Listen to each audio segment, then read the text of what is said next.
नमस्कार, आप देख रहे हो इंडिया टाइम्स न्यूज, इंडिया का सबसे तेज न्यूज दिखाने वाला चैनल। आइए बढ़ते हैं आज की बड़ी खबर की ओर।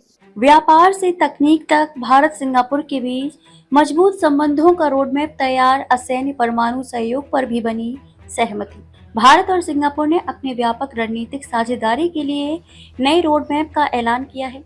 इसका मकसद आर्थिक सहयोग, कौशल विकास, डिजिटलीकरण, कनेक्टिविटी, स्थिरता, स्वास्थ्य सेवा, लोगों के बीच संपर्क और रक्षा एवं सुरक्षा जैसे विभिन्न क्षेत्रों में सहयोग को आगे बढ़ाना है।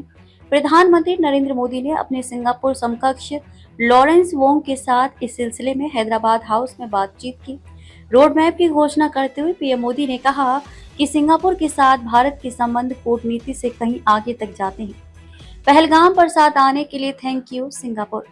प्रधानमंत्री मोदी ने कहा कि भारत और सिंगापुर के रिश्ते सिर्फ राजनयिक नहीं है, ये एक ऐसा रिश्ता है जिसका एक मकसद है, ये साझा मूल्यों पर आधारित है, यह आपसी हितों से चलता है, ये शांति, प्रगति और समृद्धि के लिए एक समान दृष्टिकोण से प्रेरित है। मोदी ने सीमा पार आतंकवाद और पहलगाम हमले के मुद्दे पर भारत को समर्थन देने के लिए सिंगापुर का आभार जताया। भारत सिंगापुर की विस्तृत योजना। पीएम मोदी ने कहा कि दोनों देशों ने भविष्य के लिए एक विस्तृत योजना बनाई है। उन्होंने कहा, हमारा सहयोग सिर्फ पुराने क्षेत्रों तक ही सीमित नहीं रहेगा, बदलते समय की जरूरतों के अनुसार उन्नत विनिर्माण, ग्रीन शिपिंग, कौशल विकास, सिविल न्यूक्लियर ऊर्जा और शहरी जल प्रबंधन भी हमारे सहयोग के मुख्य बिंदु होंगे। उन्होंने ये भी कहा कि व्यापार को और बढ़ाने के लिए व्यापक आर्थिक सहयोग समझौता सीईसीए और आसियान के साथ मुक्त व्यापार समझौता एफटीए की समय समय पर समीक्षा की जाएगी। भारत और सिंगापुर ने अंतरिक्ष, डिजिटल तकनीक, नागरिक उड्डयन और अंतरिक्ष जैसे क्षेत्रों में 5 समझौतों पर हस्ताक्षर किए। उन्होंने सिविल न्यूक्लियर सहयोग को तलाशने पर भी सहमति जताई। दोनों नेताओं ने भारत के सेमीकंडक्टर उद्योग और इकोसिस्टम के विकास का समर्थन किया।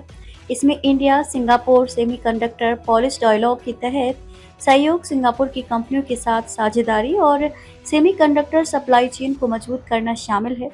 मोदी ने कहा कि पिछले साल हुए सेमीकंडक्टर इकोसिस्टम पार्टनरशिप एग्रीमेंट से रिसर्च और डेवलपमेंट को नई रफ्तार मिलेगी।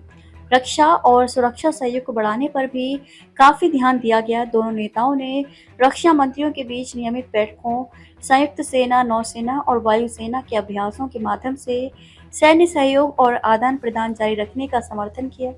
उन्होंने क्वांटम कंप्यूटिंग, एआई, ऑटोमेशन और मानव रहित जहाजों जैसे उभरते क्षेत्रों में प्रौद्योगिकी सहयोग को गहरा करने पर भी सहमति जताई।